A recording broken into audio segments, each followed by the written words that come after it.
Welcome, everyone.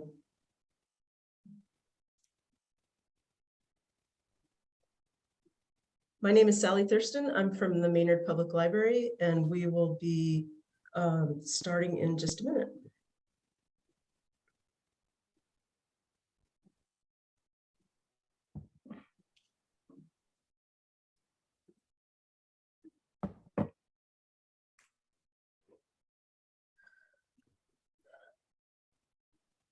So we'll give people just a minute or so to join in.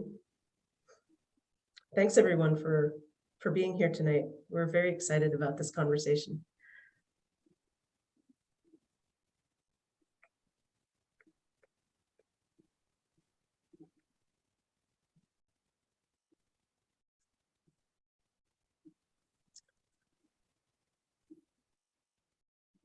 Okay, let's get started. Good evening. Welcome everyone. My name is Sally Thurston from the Maynard Public Library. Tonight's program is brought to you by the Maynard Library in partnership with the Newton Free Library, the Belmont Public Library, and the Ashland Public Library. So we welcome people from all over Eastern Massachusetts. One of the joys of working in a library job is the opportunity to recommend books to patrons and books and authors to readers that they might not know. So that makes tonight especially exciting because we get to introduce you to Morgan Talty and his debut story collection, Night of the Living Rez. A few technical notes. We are recording. You heard that as you joined in. And you may have noticed that the transcription is on. You can control that from your toolbar. If you don't see it, check the ... more button. And later on, after the conversation, we'll be using the question and answer function of Zoom. I'm sure you're familiar with that. You can also find it in your toolbar. So please feel free to type in questions as we go along. And then Megan will be managing those at the end of the talk. If you're interested in purchasing Night of the Living Rez, our friends at the independent bookstore Silver Unicorn in West Acton will be delighted to help you, and I'll paste the link into the chat in just a minute. Okay, I think that's all the business. Before we begin the program, we'd like to offer a land acknowledgement. The land that now constitutes the towns of Maynard, Belmont, Newton, and Ashland is a part of the ancestral and traditional homes of the Nipmuc, Massachusetts, and Penobscot peoples who are here for thousands of years before the towns were established. Let us take this opportunity to thank the original caretakers of the land, including the Penobscot and Passamaquoddy peoples, who are not forgotten and whose descendants are here with us in Massachusetts and Maine, and here with us tonight. Guiding our conversation tonight is Megan Birch-McMichael. Megan is the general manager of the Silver Unicorn Bookstore. It's a wonderful store. If you haven't been there, please stop by. She's also a writer and is published in the Boston Globe, the New York Times, the Washington Post, and Runner's World. Welcome, Megan, and many thanks for being here tonight. And it is my great pleasure to introduce Morgan Talty. Morgan is a citizen of the Penobscot Indian Nation, where he grew up. He graduated from Dartmouth College and Stonecoast MFA program in creative writing, where he's now on the faculty. He's an assistant professor of English at the University of Maine, and his work has appeared in Narrative Magazine, Granta, the Georgia Review, and the Whitefish Review, among others. Night of the Living Rez, his debut book, has received a star review from Kirkus, has been named to numerous best of lists, and recently won the New England Book Award for fiction. So congratulations, Morgan, and welcome. And I will turn the conversation over to you two. Thank you, Sally. Hi, I'm so excited to be doing this conversation with you this evening.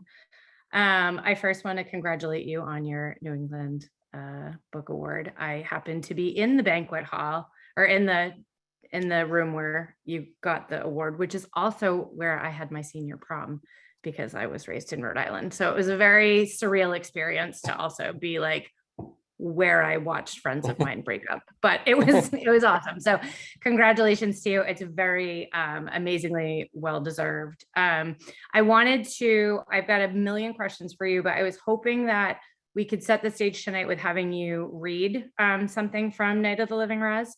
I know, well, I'm excited to see what you pick from the book, because I know what my favorites are, all of them. And so I was hoping you could do a little, you could read a bit and then we can kick it off with some back and forth, if that sounds good to you. Yeah, that sounds perfect. Awesome.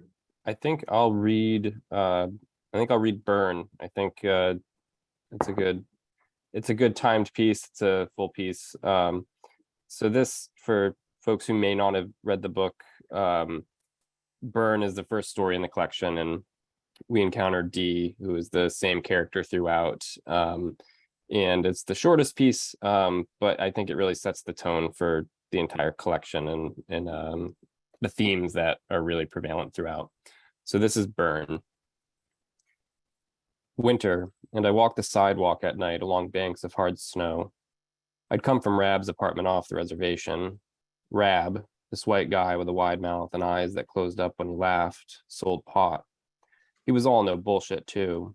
I had asked for a gram, and after he weighed it and put it in a plastic baggie and held it out to me, I reached into my pants and jacket pockets looking for the cash among the cigarette wrappers and pocket knife.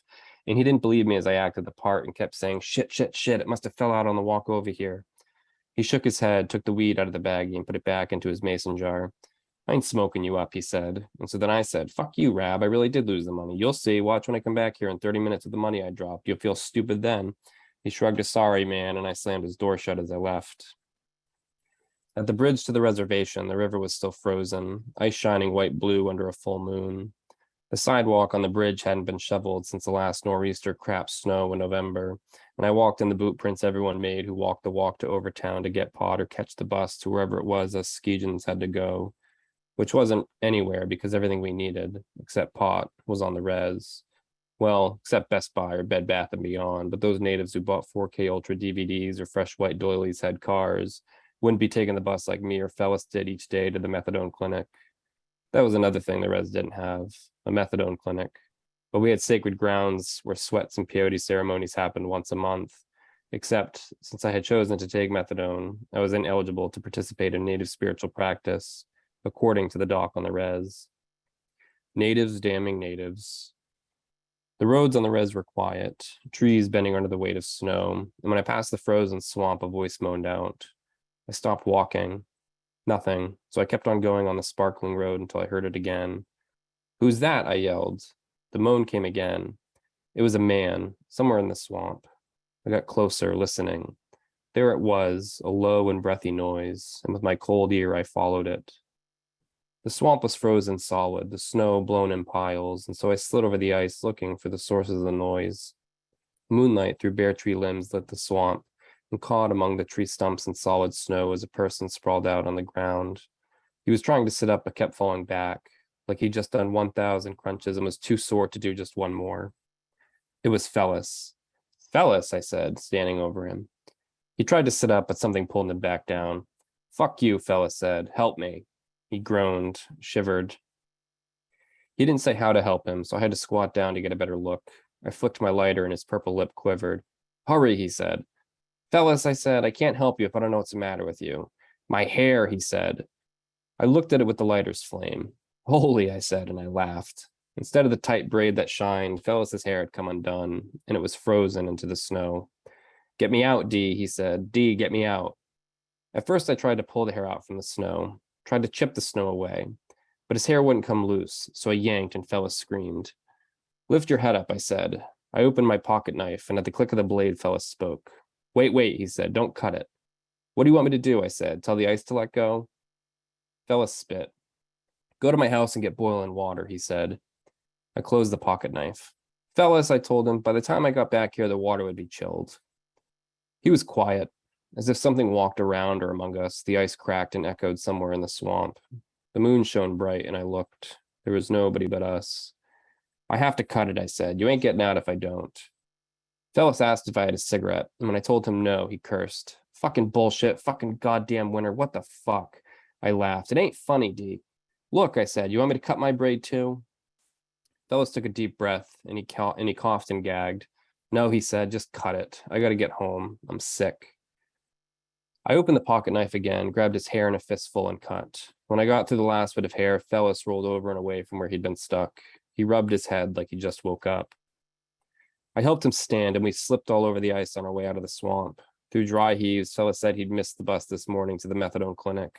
No shit, I said, because I didn't see him on the bus or at the clinic. And he thought some booze would be good before he got sick from not having any methadone. He'd had a bit of booze left that afternoon when he decided to go see Rab to get some pot. And on the way, he'd stopped off in the swamp to feel the quiet that came with too much drinking.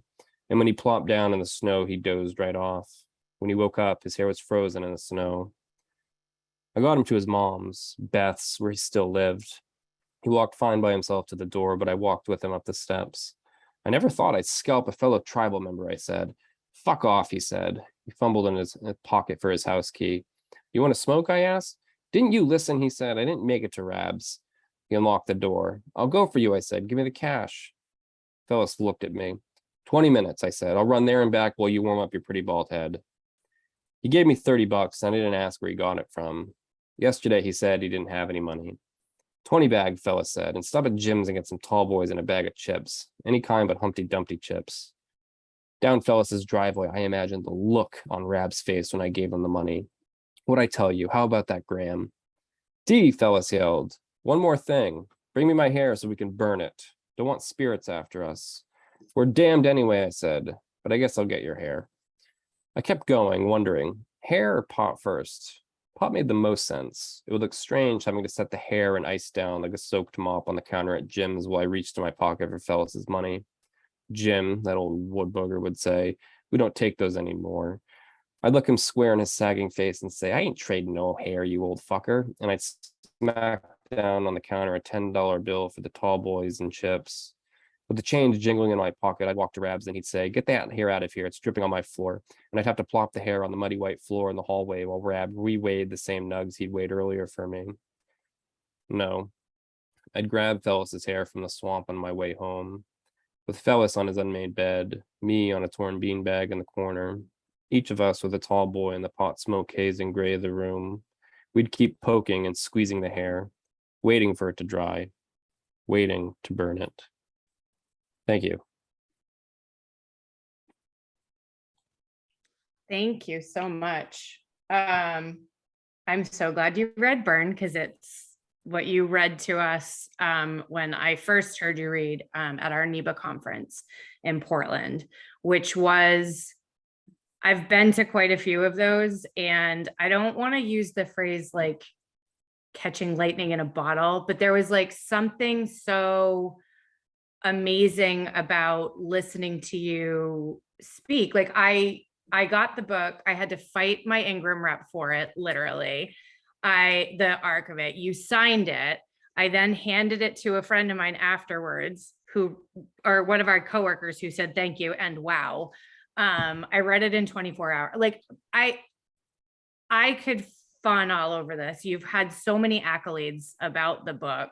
So I have two sort of big questions. One's like all the writing stuff. And then the other one is like all the award stuff, like all the everything that comes after, or has come since you've actually published. So I wanted to start sort of at the beginning, which is like how this all came to fruition. And so I noticed that a lot of the stories had previously been published. And so but then I didn't like, so In a Jar, Get Me Some Medicine, In a Field of Stray Caterpillars, and Half-Life, right? Those are all the like new stories to the book. And so I want to hear about when you knew that you had enough, you were writing about enough that you could make a cohesive book. And also like, I'm assuming you had to, well, I don't know, were you writing the other stories to sort of be the mortar in like the brick wall of the house, you know? Yeah, I mean, I really didn't know what I was doing, or I thought I knew what I was doing. I mean, the first story I ever wrote for this book was actually the title story, Night of the Living Rez. And I wrote that in 2015. And then in 2015, 2016, I wrote a couple other David stories. The only other one that made it in here is Smoke's Last. But I wrote a bunch of failed renditions of what would eventually become The Blessing Tobacco. And those failed renditions look nothing like The Blessing Tobacco, but they were very much about David and Grammy. And when I went into my MFA program, I was like, okay, I'm going to write a story collection. That was what I gave myself as my project. I was like, I'll write a story collection. And I had, this David character. And I was like, well, I have him sort of as a young adult here in Night of the Living Rez. And I was like, well, maybe it'll make sense if, what if I just put a story collection all told from his point of view that start with him as a boy and move all the way to when he's a young adult. And so I did just that. I wrote, 14, 15 stories all told from David's point of view. I chose the 10 best because a typical story collection usually has about 10 stories in it. So I chose what I thought were the 10 best, and they all just move chronologically, starting with In a Jar, and all the way through to the end of Night of the Living Rez. And I looked at it and I was like, this is terrible. Like, this is just not a good book. Like some of the stories were good, and but like as a collection, it just like it wasn't doing anything. Like, it was interconnected by character, but that was it. Like, it didn't go beyond that. And I was like, oh well, that failed, I guess I'll go do something else. And I went and wrote Burn. And when I was writing Burn, because I heard a story about this guy who got his hair frozen in the snow, and I thought that was the funniest thing in the world. So I was like, I got to write about it. So I wrote that story, and there's and I didn't intend for this character, the protagonist in that, to be David at all. I was like, this is an entirely different person. David would never do drugs, all these things. And there's the line where Fella says, get me out, D. Fella said, D, get me out. And when I was revising, I was like, okay, I know I have to name the character here just for like rhythm purposes. Like, I knew it had to be, the character had to be named. And I wanted to say David, like really, really badly. But I was like, it's not David. And eventually I just kept saying like D what is his name? Is it Daryl, Darren, like what? And then eventually I was like, wait, what if he goes by D? And I put 2 E's at the end. And then I was like, well, wait a minute, what if this is David all grown up?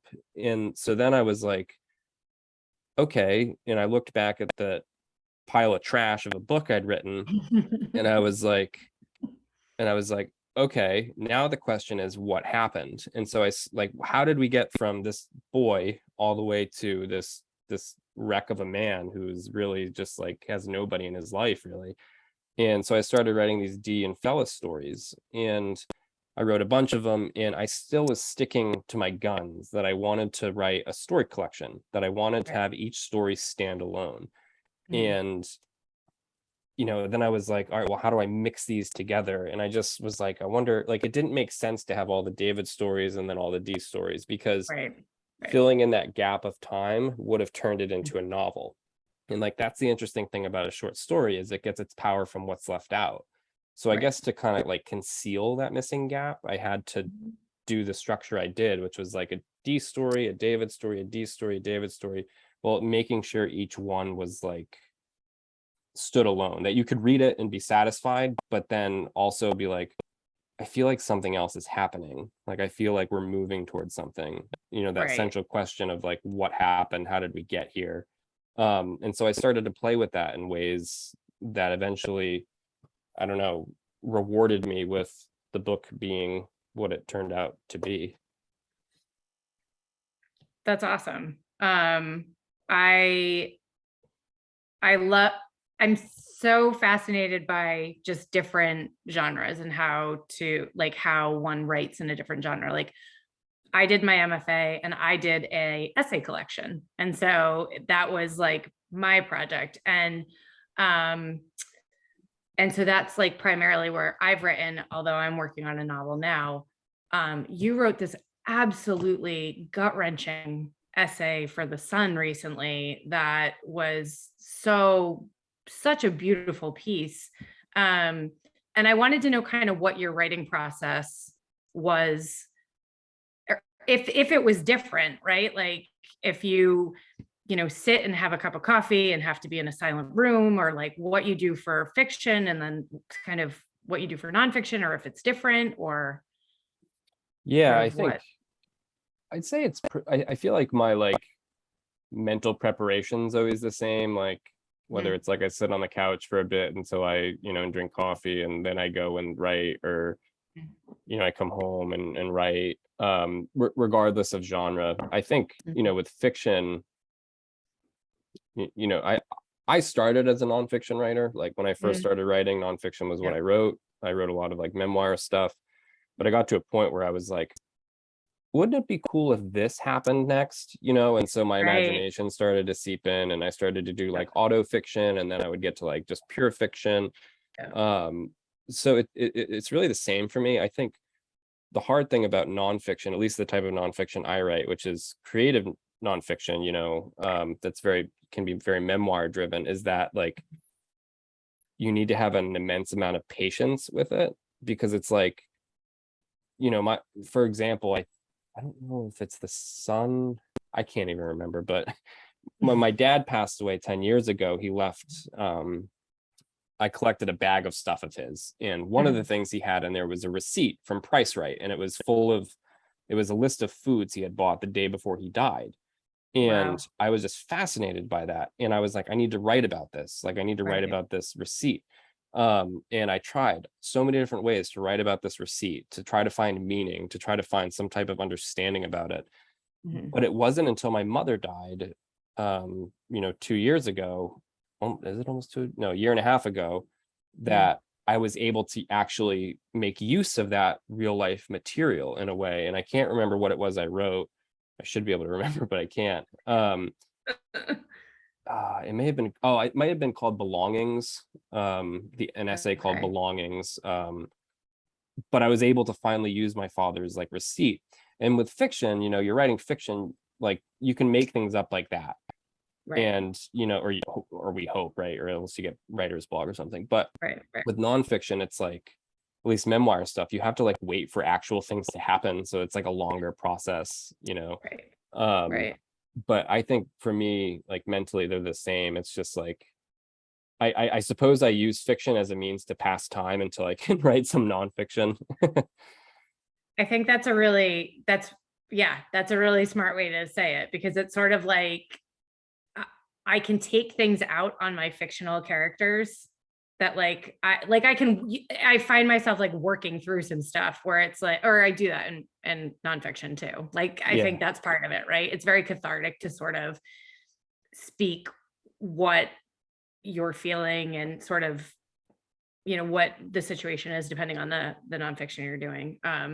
Whereas I'm like, I'm going to loosely base this character on someone who's driving me crazy, and I'm going to just sort of put them in this situation and see what happens. And so that's kind of the beauty of fiction too, right? You're like, oh, I'm sorry, it's not actually you.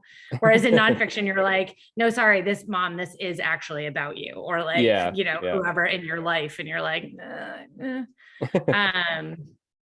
oh my gosh. All right. So that's a couple of writing-y type. Oh, what's the first story that you sold from the collection? I was just wondering, like, what's the first story that you sold? Or maybe it wasn't part of the collection. Like, what's the first piece of writing you got paid for? Burn was actually the first piece I ever got paid for. What's interesting is Night of the Living Rez was actually the first story I ever got published. And it appeared in an Indigenous magazine that was like kind of like on the out, like I don't think they had the manpower to do it. It was out of like Arizona State University. It was an older magazine that had been around for a while. But I never got a copy of it. Like I never saw it in print or anything. So it's like it happened, like the excitement of seeing submittable turn green, like all happened. Right. And talking to the editor happened, but I never saw it. And and so I'm like glad nobody ever saw it, because it was like a very premature version of like what the story is now. So if anybody ever finds that, you just I need to collect them all. I'm gonna hoard them all. All the copies. Oh, so a question that had come up prior so this is your debut collection, and you've made like every list. You've gotten starred reviews. You just won a book award. Like, obviously you want this for your book that you're birthing out into the world, right? Like, you want people to love it as much as you have put the time and effort and love and blood and sweat and tears into it. But like, could you ever in your wildest dreams have imagined that this is the trajectory it would have taken?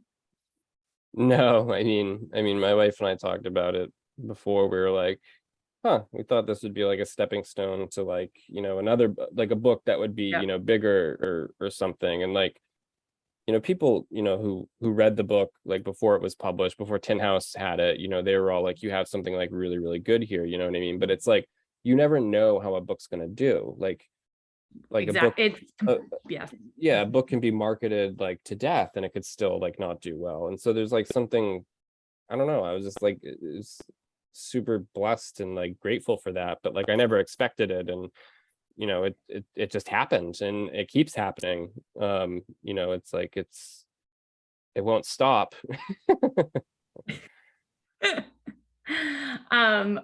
So where do we want to go now? I wanted to ask you thousands of questions about MFA programs. But we can take that. We can talk about that offline. And all right, so I have writing questions. I have bookseller type questions. So like,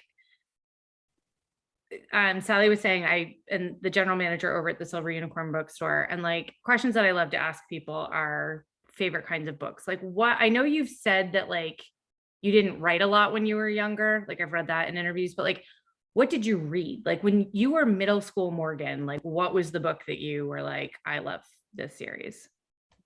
Oh, geez. I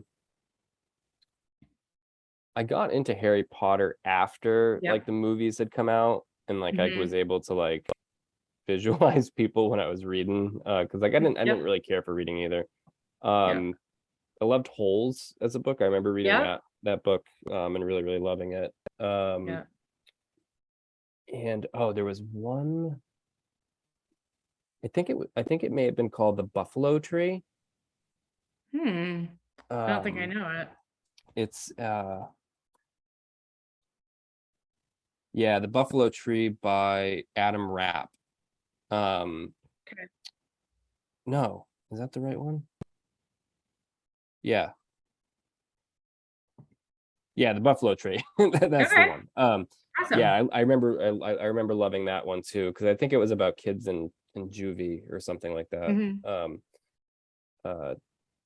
So those I think were like three that I can really remember. That's awesome. Yeah. What is your favorite book now? What as an adult, what would you say? Like, so I really like Dave Eggers' The Circle. Like it's just a book that I have read multiple times. I feel like I don't know why I like it so much, but it's just sort of almost a comfort to read that dystopian book. But that's like an adult book that I love. Yeah, I'd say mine is The Lesser Blessed by Richard Van Camp. Right. I've said it everywhere, and I'll keep saying it. I love that book so much. I mean, you could almost call it a novella because it's almost that length. But it's sort of like a Bildings Ramon, coming of age story, but it's also very like adult heavy. Like you can read it in either lens, and it works really, really well. What are you currently reading? Like, what's in your stack of books to read? Oh God, so many things. I actually I've never read this, but I just got Sold on a Monday by Christina McMorris. Oh, nope. All right, I'll write that down. I got that, and then oh my God, I'm blanking on the name of the book. But it's a galley. It won't be out until March yet. Yeah. But so yeah, I've been doing a lot of reading books that have not come out yet, which is kind of exciting. No, it's a story of my life. Yeah. Everybody's like, oh, what's that book? And I'm like, I can't sell it to you for 3 months. Like, I'm really sorry, but like, I just picked up the new Rebecca Mackay that's coming out like next year. I'm super excited about it, but Yeah, I think I And just picked up Lone Women by Victor Laval, I think. yeah. It's coming out too. Oh, Yeah. he actually, this is a fun story, but when I was doing my MFA at American University, he actually was the first like author that I saw, like, and it was, they used to like set up, we would get Papa John's pizza, right? That's like how they got us all into these author events, just because none of us had money in grad school. And so it was like, oh, you can eat your Papa John's pizza and sit. And like, he told this story where he said, it stuck with me all of these years. He was like, yeah, this is how I write. I write a first draft and then I throw it in the garbage and then I write it again. And I was like, what are you talking about? Why would you get rid? But he was like, so whatever ideas I had, like if they stuck, they stuck. It was great. So, yeah, no, he's actually, and I think he's got like some film work. Yeah, he's got like a show doing coming out or that. something. Yeah. Oh, that's awesome. What are you working on now? I am so it hasn't been like officially announced yet, Mhm. but I sold my debut novel to Tin House. So 2024 it'll be out. It's the book's done. My editor Maisie is doing edits and we're gonna do some editing on it. But it's almost there. It's pretty much done. Besides that, I'm working on an essay collection, kind of like a not like a memoir, an essay, but like sort of like a David Sedaris style, like just family stories. And if people are interested in what that might look like, I wrote a story called The Gambler, which is available on Narrative Magazine, which is a piece of which is creative nonfiction, and that'll be in the book. But I've been working on telling these kind of like family stories that I think are funny. And then another novel about child welfare practices in the state of Maine. That's amazing. That's amazing. I'm so thrilled that there is work forthcoming. There is, yeah. There's ideas for other things too, and it's hard to focus on just one thing. I get it. I do get it. Especially working in two different genres. I'm like, is today the day I work on the essay collection, or is today the day that I like go back to the novel? And like, I'm always asking people, because I didn't do my MFA in fiction. So I'm like, now that I'm doing it, I feel like I ask authors all the time, like, how do you even write a novel? Like, what do you do? Like, are you in Scrivener? Are you like, right? Like, and everyone's got different ideas because everybody works differently, right? So, did you find the novel was it harder because it wasn't like bite-sized chunks like the essays and short stories are? Yeah, I did what Victor Laval did. I wrote a first draft and then threw it out. No, I know. Now this is the stuff of nightmares. Like, yeah, I wrote the first draft of the novel was like 415 pages, third person omniscient, and it just went everywhere. And then that was me just really figuring stuff out, figuring people out, characters out. And then when I knew the frame from the beginning, so that kind of helped. And then when I rewrote the book, it was kind of like writing about people I knew. So it took the burden off of like characterization, and like I was able to focus a lot on the actual writing and like the way the book moved and stuff. So it freed me up that way, because you're right, it isn't bite-sized stuff. Like with short stories, like I have a pretty good track record with just like being able to like salvage a draft. Like very rarely will I dump one and it doesn't become something. I mean, well, that happens a lot, but with novels it's just so much harder because it's such a long sustained process. All right, we're having some questions in the chat, and I want to circle back more about the book. I think a lot of the themes in the book or some of the themes in the book are loss and love and this sense of connection or disconnection to familial roots, to found family, to friend roots. Like, can you talk more about what you feel are some of the themes that you were kind of getting at? Yeah, I think you definitely listed, some really important ones. And for me, I'm all about like dichotomies. Like I want, like, if I'm going to show like love or make something be about love, I want to equally make it be about like hatred or, this anger, because there's something like, that's the whole, like, I feel like one of the hardest things in life is like being able to navigate these emotions that we have. And like, so a big part of this book was like me never really trying to lean one way or the other, and always trying to like, dip in and out of, addiction, and then, sobriety maybe, love, hatred, compassion, anger. And I think doing that, like, for me, it felt like I was trying to, like, for me personally, when I was doing it, it kind of like woke me up a little bit, like spiritually. And I suppose I wanted that to happen to the reader as well. So I feel like the themes that are in the book of, addiction and, or substance abuse and violence, but also of compassion, like they're all like, I thought a lot about them as the stories were being revised and like really rewritten. I started to think about those external sort of things that people would take away from them. Right. I think one of the I'm seeing a couple of questions in the chat, and one of them I think you addressed in the Boston Globe interview that just came out today, but if you could do it here. The question was, what does the book tell us about the Penobscots currently living in Maine? Like, what do you, I know you've said this is not a Penobscot book necessarily, but if you could just sort of speak to that, Yeah, it tells us nothing. Gives us diddly squat. I think the back of the book is one of those like gotcha moments. It's a riveting debut collection about what it means to be Penobscot in the 21st century and what it means to live, to survive, and to persevere after tragedy.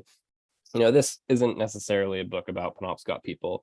It's a book about people who happen to be Penobscot and who happen to be dealing with these issues. This is a slice of a slice of a slice of, Penobscot, what it means to be Penobscot, which I don't think is an answerable question. In the same way, we can't answer, what is an American, what is, these identifiable markers. But I mean, nonetheless, this is, these are Penobscot people who are dealing with these issues. They're deeply rooted in their culture in some instances. Their language is still there, right? They're persisting and, using what they know. So yeah, it's not about Penobscot people, but it just so happens to have Penobscot people in it. No, absolutely. I think that's a great answer. Another question from the chat was, the story that you had read was in standard English. How do you integrate native languages in your writing? Do you integrate, I know you've got like a note on Penobscot spelling at the back of the book. Yeah, so I do. So the Penobscot language has an alphabet system and spelling system now. It traditionally didn't, because it was just an oral language. But I took Penobscot when I was in like elementary school through middle school. Literally all I remember is a bin, which is, or what I took away from the courses are a bin, which is sit down, and just stouks, which is shut up, because we would not behave well. And but I remembered more. But growing up, it was like people just used words, if you're a boy and there's an older person, a cousin or an aunt, an uncle, or a parent, they'd call you Gus or Gusses, boy or little boy. If you're a girl, does or does a girl or little girl. So all of the words and all of the language that's in this book is, I find, authentic, like authentically used. Like I was never out to be like, all right, where can I put a Penobscot word to make this feel like it's a Penobscot book? Because I feel like some writers will do that in, to make it feel authentic. And so I just relied on how I feel it would have been said and when it would have been said. Got it. And, I chose to go with phonetic spelling because, like I said, I don't know the alphabet system, Got it. but also because because it was accessible, not Mhm. just for non-native Mhm. readers, Mhm. but for also Penobscot people who actually don't know the language at all, right? And Right. there are Penobscot people out there who don't know a single word of the Penobscot language. I was talking with somebody and Penobscot person, and they were like, I don't really know the language very much. She was like, but when I was able to sound it out, I recognized a word or two, which made me happy because it felt like I'd done my job. Right.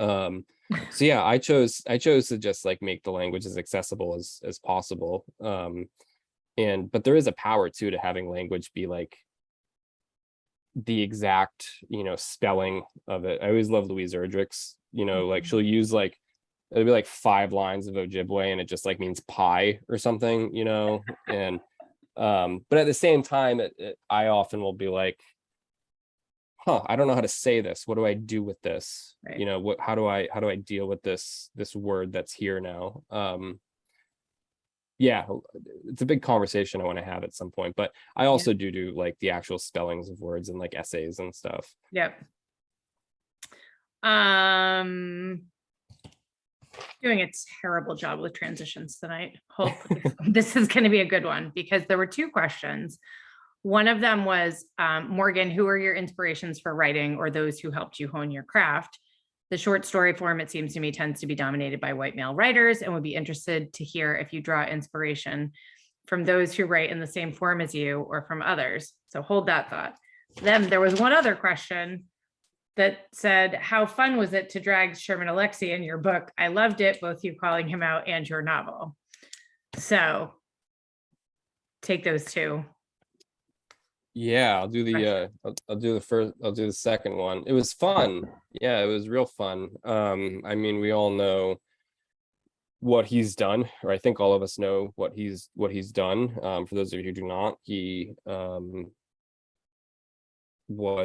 used his position, his power as a man, but also as a very successful Indigenous author to prey upon Native women, and to use that power to get what he wanted from them.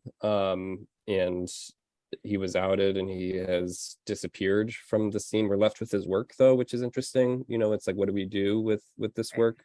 How do we tend to it, right? And all this interesting stuff. But even before all of that, I always had like I had like a love-hate relationship with his work, because like you would read something he'd write and it would like What It Means to Say Phoenix, Arizona, I think is the name of the story, which is a fantastic story. But then you read like another story and you're like, why are you just doing like self-pity victimization stuff to get emotion? But I could have a whole conversation about this. Like even though I feel like he did these terrible, like he wasn't as like, it wasn't how I would do it. I feel like he somehow created some strange space that allowed this once he stopped monopolizing the market, allowed for Indigenous fiction to be, I think, a little bit more leveled in a way. I don't know, but no, I do hear that. Yeah, so it was fun to make fun of that conversation. But yeah, as for story writers that I drew influence from, I think really, I mean, Anton Chekhov was a huge and still is a big influence. I say that like he lives down the road for me. But no, Anton Chekhov, Raymond Carver, Dennis Johnson, and I'm naming all white male writers right now. But Alice Munro is, and it was and is like was a huge influence with my stories, because she's just absolutely, she's a master at it. And I mean, you read one of her stories and it's like, how did you do this?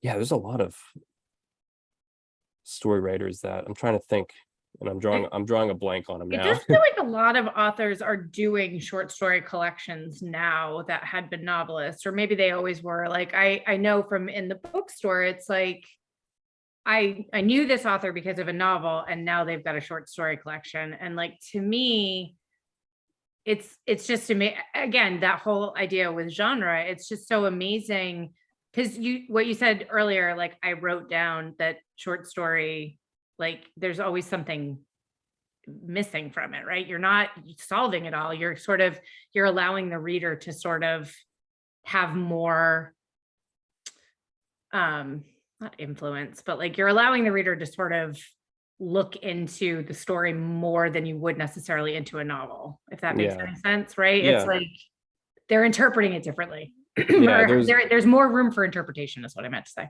Yeah, there's more choice involved in it, I think. Yeah, it's interesting is I feel like there are more I feel like every novelist has a short story collection that their agent like if they had like they were a short story writer, their agent killed them and now turned them into a novelist. I think every novelist has every literary novelist, I'll say, like literary, snotty, has like a story collection somewhere. But yeah, I don't know, there's been sort of like a small renaissance in the short story form in the past like 10 years, I feel like.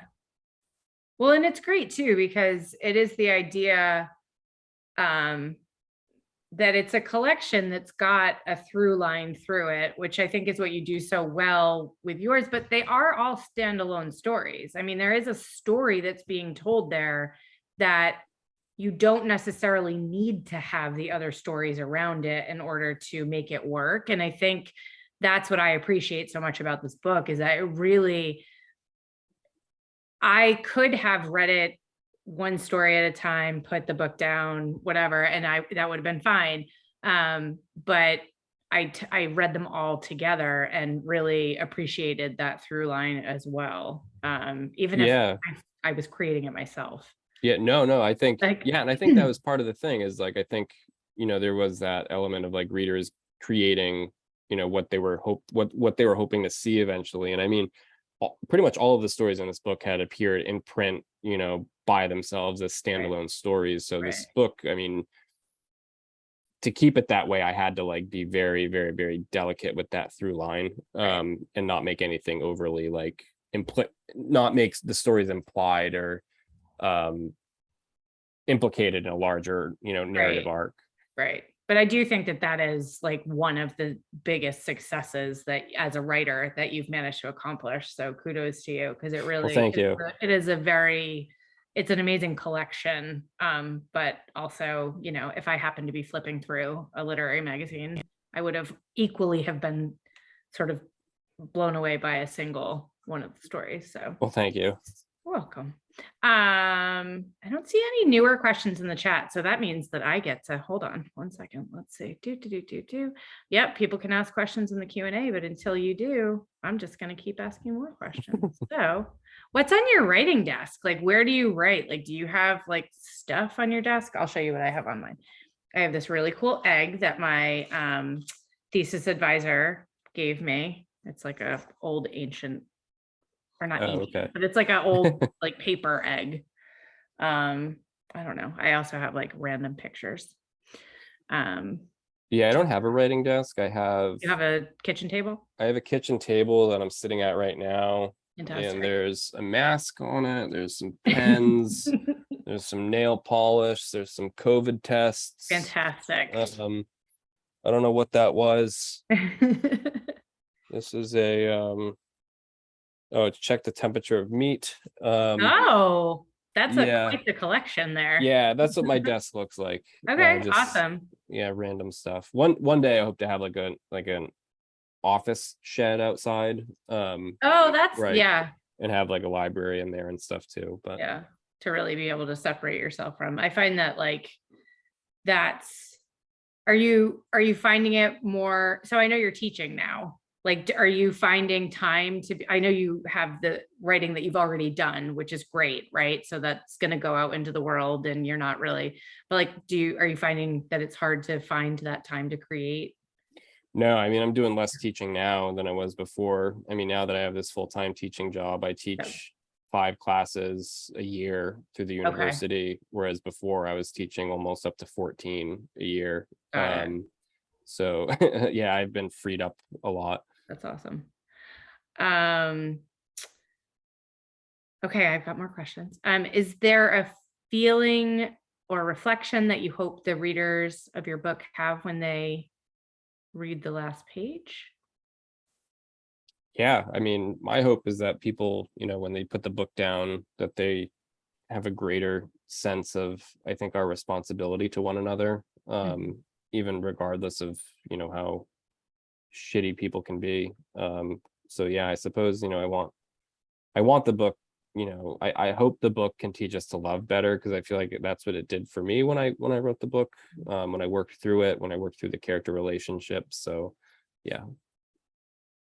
Let's see. I know you've said, both of your parents have passed on. Is your family of origin supportive of your writing, the family that you have? And Yeah, were yeah, your parents supportive of it as well? yeah, they're all very supportive of it.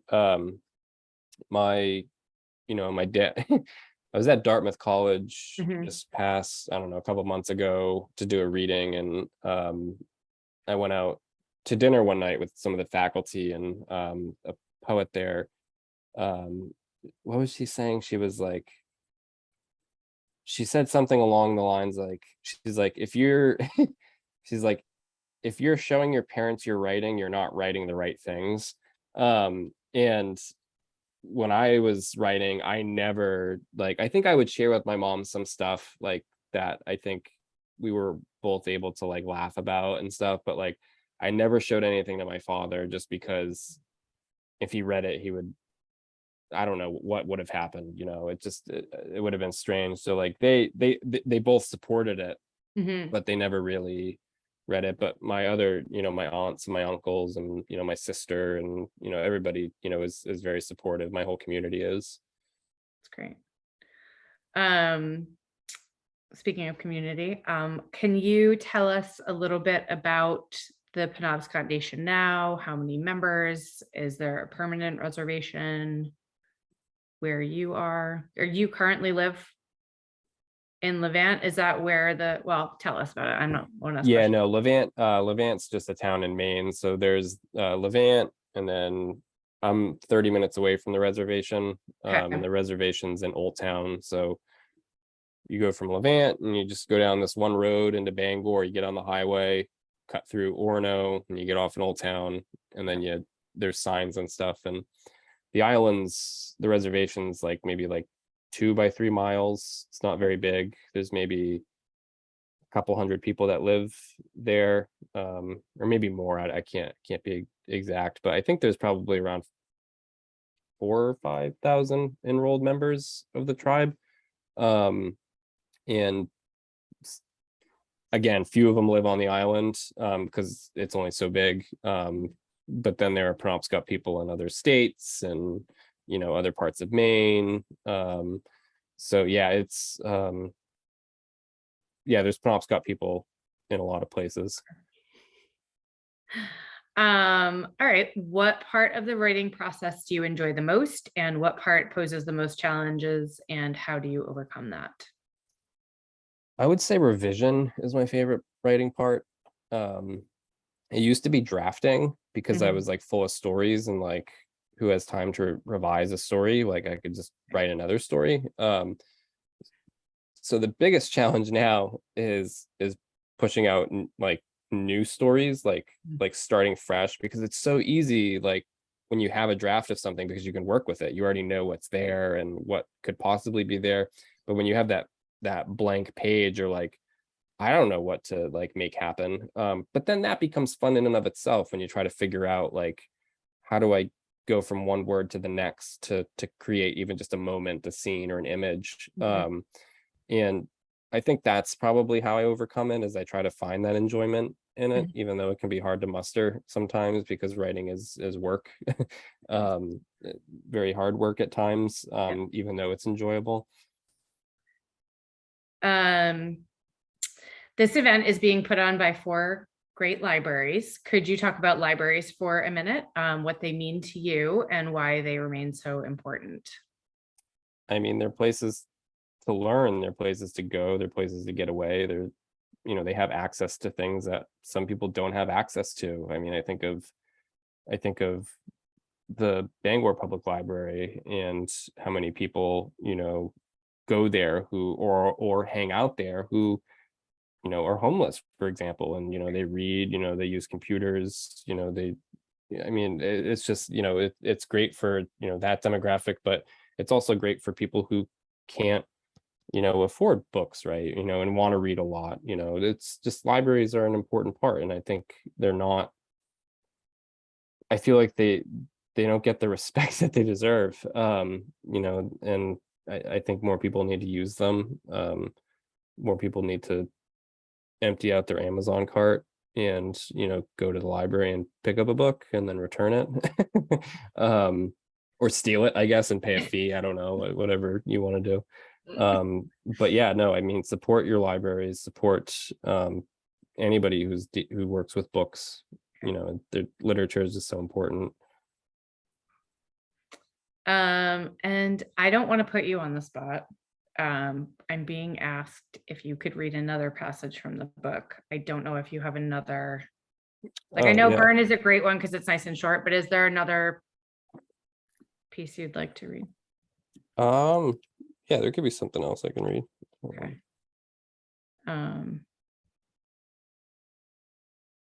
So many questions coming in. It'll be a very short, okay, very, very short piece. Okay. So this is from the second story, In a Jar, and this is when David and Mom moved to the Penobscot Nation, and David's waiting for his older sister to arrive. He doesn't know if she's going to show up. She finally does. And then Paige, who's his sister, and Mom get into a big fight, and they kind of like go their separate ways in the house. Grammy comes over and wants to take David to church. And David's like, I'll go if Paige goes, because David hates church. He just does not like it. And so they go to church, and Paige does not want to be in church one bit. And so they get to the church, and the only other thing you need to know is early in the story, David lost a toy behind the steps of his house. So in the church, we took our seats, and I thumbed through the Bible in front of me. Other than that, I didn't pay attention to anything, just watched people here and there, some with their eyes closed, some open. I didn't think Paige was listening either. Her head was turned sideways, eyes half open, like the priest's word was putting her to sleep. After we'd lined up to receive the body of Christ, which I wasn't allowed to ingest, and instead received a pat on the head from the priest because Mom hadn't had me baptized, we returned to our seats. Paige nudged me. Grammy watched, hand on her chest, as Paige broke her cracker in half and gave it to me. It dissolved in my mouth, and it tasted like a chalky cracker that had gotten wet and had dried again. Paige saw the disgust in my face, and she whispered, "It's the best Jesus could do." "Jesus made this?" I said. Paige had her arms crossed. "I know, right?" Grammy told us to shut the heck up. Church dragged on. When we had to kneel, we knelt. When we had to sing, we sang. When we had to pray, we prayed. Grammy probably prayed for God to forgive Paige, and Paige probably prayed for a cigarette. Me, I prayed for the safe return of my alien figure in his red spacesuit. I still felt bad that he was all alone under those steps, buried in the cold mud, and I prayed that the change in seasons would churn him out to the surface, and I'd find him one day. Toward the end of the service, we knelt one last time, saying one more prayer, but I didn't pray for anything because I couldn't focus. I smelled a sneaky piggity, a fart. I had my eyes cracked open, looking, and I felt Paige looking too. We made eye contact, and she leaned toward me. "David," she whispered, and she pointed at the upholstered cushioned wood we knelt on. "You ever wonder why they call this a pew?" I puckered my lips, felt my face getting hot. I bit my tongue, using the pain to distract me from laughing. Grammy was looking at us, shaking her head, and it looked like she, too, was trying not to laugh. And when Paige saw Grammy's face, Paige let out a little croak of laughter, loud enough for the priest to hear, loud enough to turn heads, loud enough for the person who ripped one to know they were caught. Amazing. I love that passage. Thank you. I always love reading that one in actual church. I've read in 3 churches so far, and I always make it a point to read that. That's amazing. I love that. Couple more. Do you recommend reading and writing poetry for a writer of fiction? Do you read and write poetry?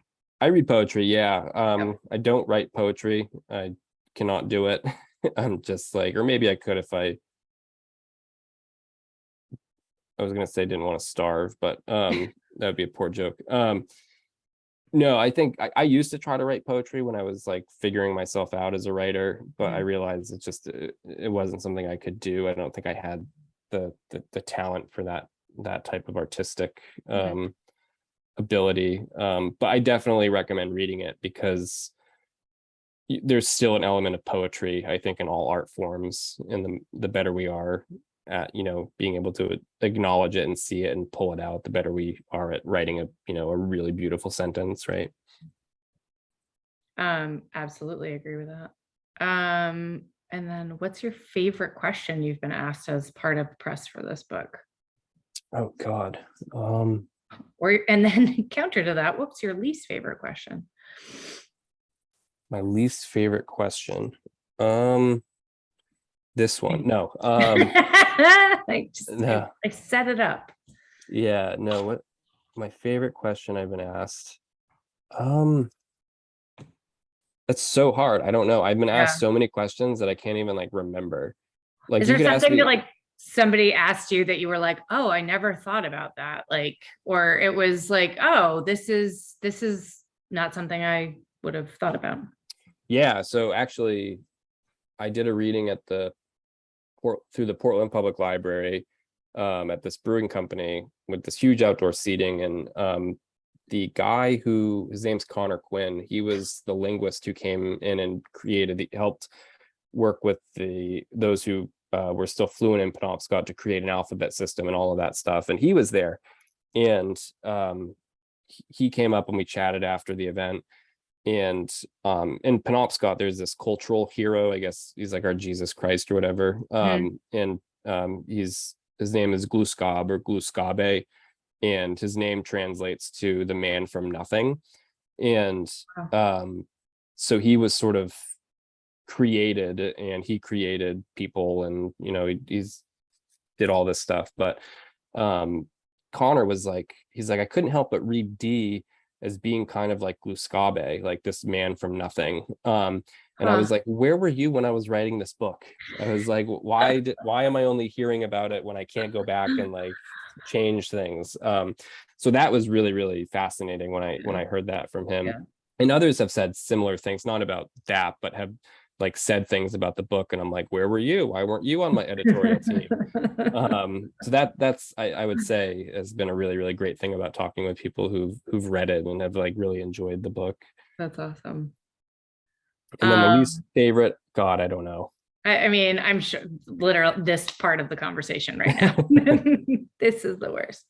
I'm looking at the time, Sally. I don't know if we have a stop. I don't know what all the Zoom timeframes are, because I know we're at 8. I think we're good either way. But maybe this is a good time to wrap up. What do you think? Do you have anything else you'd like to say about the book, Morgan? Any final parting words? I'll be a terrible salesman right now. Fine. If you bought the book, you should buy it again, just so you can have 2, and then after a year goes by, buy a 3rd one. So you can have 3. It is in paperback, which is helpful to sell. Let me tell you. Yeah, it is. It is special. Very helpful to sell because it's not a $30 book. So yeah, it's think of it like that. It's 2 books for the price of 1 hardback, but it's the same one. No, but if you haven't read it, read it. If you're not sold by all the accolades, go read the bad reviews on Amazon. They're funny. Elaine's disappointed. And please, can you give Elaine's review? Because this was amazing. Like when you accepted your award, you thanked 2 reviewers from Amazon. Do you remember? Oh yeah, Elaine. Yeah, there was Elaine. There was somebody, because Tommy Orange blurbed the book by saying, reading this book, I literally laughed and cried. And somebody left, I don't know if it was on Amazon or where it was, but it was like, reading this book, I neither laughed nor cried. I did yawn a few times. And I thought that was just such a clever and great review. But yeah, where the hell is Elaine's was like, oh God. What did she even give it? 2 stars? Yeah, she gave it 2 stars. She said disappointing. Said the synopsis of this book had me hooked, but unfortunately the book itself proved to be a huge disappointment. The writing style was chaotic and very difficult to follow. And yeah, so that was Elaine. So that shout out goes to Elaine. That's amazing. I mean, Elaine keeps you humble, right? With all of the like very well-deserved accolades. You just always know there's Yeah.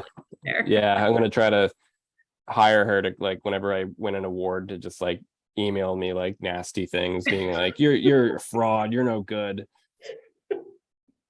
Oh man, well, this was a joy. Thank you so much. I hope everyone enjoyed listening to you and hearing you read and all the things, and I appreciate your time. Yeah, thank you for having me. It was great to talk. And we've And got thank you books all for for sale coming at the out tonight. store. Oh yeah, go buy the books. Go buy the books at the store. The links in the chat. We'll get them out. I'll Thank you, sign everybody. them. Just kidding. I'll send the link out in the wrap-up email for everyone that registered too. So on behalf of the Maynard Public Library, the Newton Free Library, the Belmont Public Library, and the Ashland Public Library, I want to thank you both so much for being here tonight for a wonderful conversation. And I can't recommend this book enough. It's hauntingly beautiful. And if that doesn't do it for you, I don't know. Anyway, thank you both so very, very much. Thank you. And good night, everyone. Good night, everybody. Thank you all.